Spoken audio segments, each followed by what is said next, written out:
All right, kids, I saw a report the other day about a J6er job opportunity that got me really thinking about what I want to focus on today. Quote, working for Tesla in Austin, Texas. They will fly you there, pay room and board, and let you stay in a mansion, and pay you $4,000 a month. Need to have moderate computer skills, a laptop, a valid driver's license, and a high school diploma. Hit me up. This is for real. And look, there was never a link to apply to the job. You had to retweet your resume or something like that. Also, Tesla will be willing to fly people out and pay them, right? But they're not going to provide people with laptops. What? And if you have to say, this is real, it isn't. So there's that. Oh, and those pictures of a mansion that only one person, whoever they are, would pay to relocate, not five people, by the way, in Austin, Texas, were really of a single family home in Des Plaines, Illinois. And thank you to reverse image search. You know that John M. Cameron, who tweeted all of this out, was or is a January 6th defendant, one that recited the Pledge of Allegiance in front of a judge. He also produced his own documentary. And if you look at the bottom of that job posting of his, you'll see that he added J6 Patriot News, who has posted in the past, Austin is very blue if I remember correctly. I have a strange family there, their choice, and they are very blue, embracing everything the Democrats, aka the American commies, stand for. Additionally, love Tesla. I know I am going to annoy a lot of people, conservatives because they hate all EVs, and liberals because they hate Elon Musk. So I don't know if this John M. Cameron or J6 Patriot News is grifting other J6ers, or if they're the J6ers getting grifted. Either way, the party of Lincoln wants electric cars now. Did Elon Musk think that conservatives and Republicans were the ones buying all of his electric cars?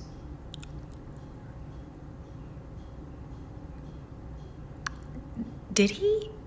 What changed? Is this what happens when your parent gets in a new relationship and you have to act like you're into what your dad's new buns is into? Because maybe it's just me, but Republicans having two daddies seems kind of woke. We're going to talk about Republicans flip-flopping, switching up, which sometimes results in them getting duped and duping one another, and also doing a contradiction along with a hypocrisy, like claiming that you're the party of common sense and making so much about DEI and people not earning their positions, then hiring folks who clearly aren't qualified to do their jobs. Speaking of, were those details classified? You're talking about a deceitful and highly discredited so-called journalist who's made a profession of peddling hoaxes time and time again, to include the hoaxes of Russia, or the fine people on both sides hoax, or suckers and losers hoax. So this is the guy that peddles in garbage. This is what he does. That's Defense Secretary Pete Hegseth, who shared war plans in an encrypted group chat on Signal that included Vice President J.D. Vance, remember him, and Secretary of State Marco Rubio, and Jeffrey Goldberg, the journalist that Hegseth was blaming instead of himself.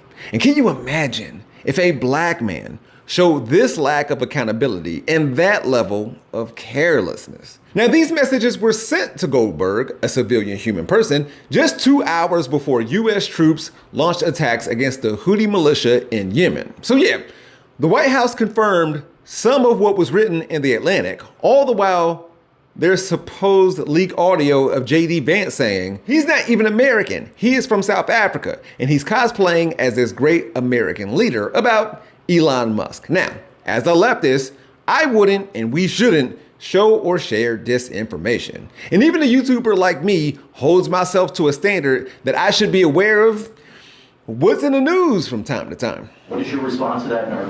I don't know anything about it. I'm not a big fan of The Atlantic. To me, it's a magazine that's going out of business. I think it's not much of a magazine, but I know nothing about it. You're saying that they had what? His peoples must not have flattered him enough when they told him what's going on. Jeffrey Goldberg is the editor-in-chief of The Atlantic. He said that he was mistakenly added to the text chat by Michael Waltz, the national security advisor. Not only that, but the conversation also took place outside of the secure government channels that would normally be used for classified and highly sensitive war planning. Good thing this stuff wasn't sent via email, somebody would have a problem. If there was anyone other than Hillary Clinton, they would be in jail right now. Correct. For what has been done. How damaging is it to your ability to recruit or build allies with others when they are worried that our leaders may be exposing them because of their gross negligence or their recklessness in handling information?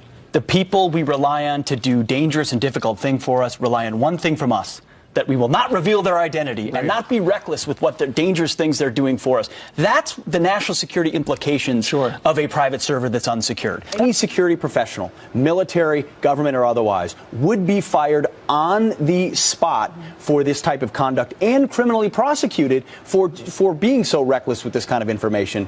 The fact that she wouldn't be held accountable for this, I think, blows the mind of anyone who's held our nation's secrets dear, who's had a top secret clearance like I have and others, who know that even one hiccup causes a problem. When Pete Hegseth was, evidently, building up his credentials while working at Fox News to become the defense secretary, he repeatedly criticized Hillary Clinton when she was running for president in 2016 for storing classified information on a private email. He even had this to say about former President Joe Biden's classified documents.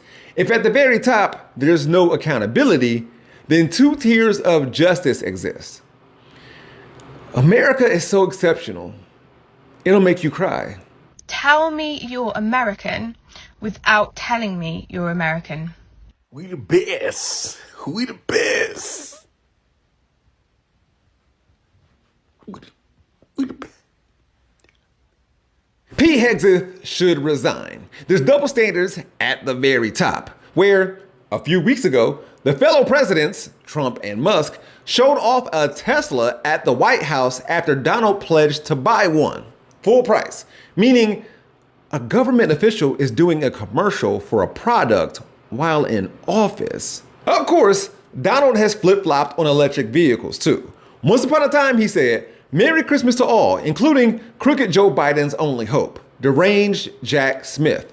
All electric car lunacy and so much more are looking to destroy our once great USA. May they rot in hell. Again, Merry Christmas." And believe it or not, I don't think 47 cares about Jesus' birthday. At another time, he was like, "Crooked Joe sold the United Auto Workers in Michigan down the river with his ridiculous all-electric car hoax. This wasn't Biden's idea. He can't put two sentences together. It was the idea of the radical left, fascists, Marxists, and communists who control him and who, in doing so, are destroying our country."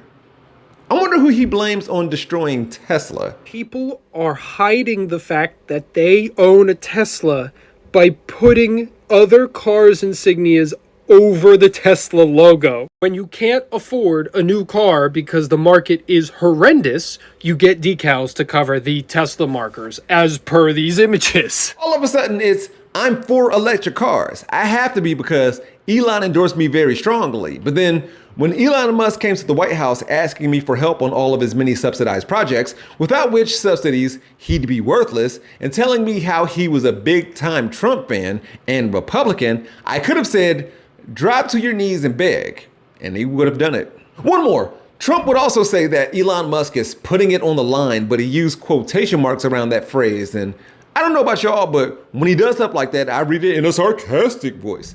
Donald went on to say, "The radical left lunatics are trying to illegally and collusively boycott Tesla." And I don't know. I figured they'd be like, "Bring it on. The Cybertruck can take it." We really should weld these bumpers on, but that takes time, equipment, money. So, we use super glue instead. Go ahead, put it on there. Won't it fall off? Definitely. Isn't that dangerous? Not to me. As I was writing this episode, there were reports that a number of Teslas caught fire in Las Vegas, to which Elon claimed terrorism. And I don't know how Elon can call Teslas on fire terrorism when Teslas just do that sometimes. Maybe the rain of Mardi Gras beads can put out the flames. A new argument against leftists is that some are destroying their own Teslas, but they can get another EV of any brand. The right only wants Teslas for Elon. I'm almost starting to miss the days when Republicans simply voted against their own interests, pre-MAGA mode. And sure, Democrats have done a lot of dumb things, sure. However, Remember when the Trump administration claimed that they would repeal Obamacare and come up with something better, but never did, probably still can't? And Americans didn't or still don't understand that Obamacare is just another name for the Affordable Care Act? There was a poll by Morning Consult which stated that among Republicans, 72% said they knew Obamacare and the ACA were the same, which was a higher percentage than the Democrats. See?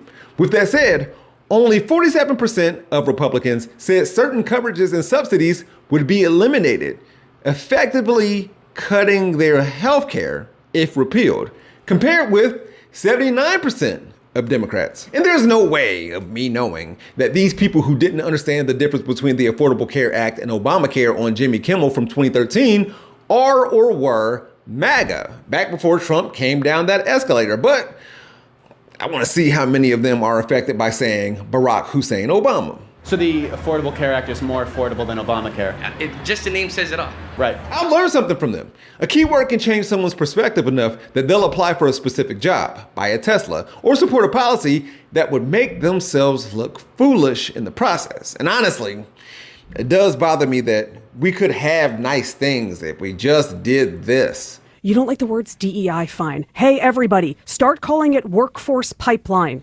And that seems to solve the problem. Make your fonts red, white, and blue. I think they like that.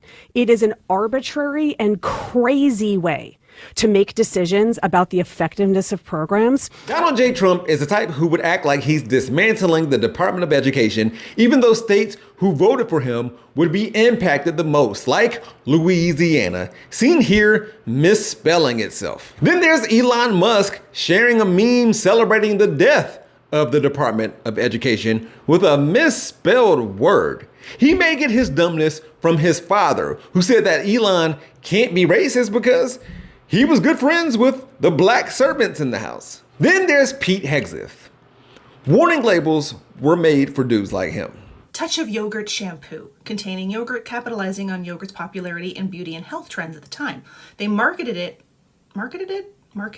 it as nourishing for hair. Unfortunately, people misunderstood and they thought it was edible yogurt, so they ate the shampoo that they conveniently found unrefrigerated in the health and beauty aisle. Again, I'm not saying leftists aren't stupid and don't fall for stuff from time to time, but it takes a special kind of person, one that's Fox News coded, to switch up like what we've seen here and not know that they're getting played. We're gonna have to start using community notes in real life. Before I go, do you know how Fox News became what it is in the first place? Roger Ailes, who worked under Richard Nixon, said, "Today television news is watched more often than people read newspapers, than people listen to the radio, than people read or gather any other form of communication. The reason? People are lazy. With television, you just sit, watch, listen. The thinking is done for you." 8 million to make mice transgender. Is this real life?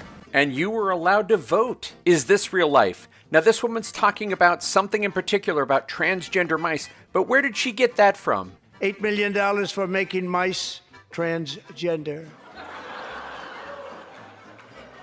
This is real. All right, so this was another one of those, if Trump said it, it has to be true moments. But Trump actually misspoke here big time. Because what Trump should have said is scientists were making mice transgenic, not transgender. And as you can see here, transgenic mouse technology has revolutionized virtually all fields of biology and provided new genetic approaches to model many human diseases in a whole animal context. So as you can see here in the transgenic mouse model, scientists add human cells to mice so that when they introduce diseases and study them, these mice and their tissue react more like human tissue. And that's how we end up at a University of Cincinnati website where they're talking about their $8 million study to continue gene-environment interaction research. So yeah, Dunny, instead of stopping research where you say it was transgender mice, you actually stopped research that might help us figure out how diseases affect the human body. And you, Danielle, you bought the whole thing hook, line, and sinker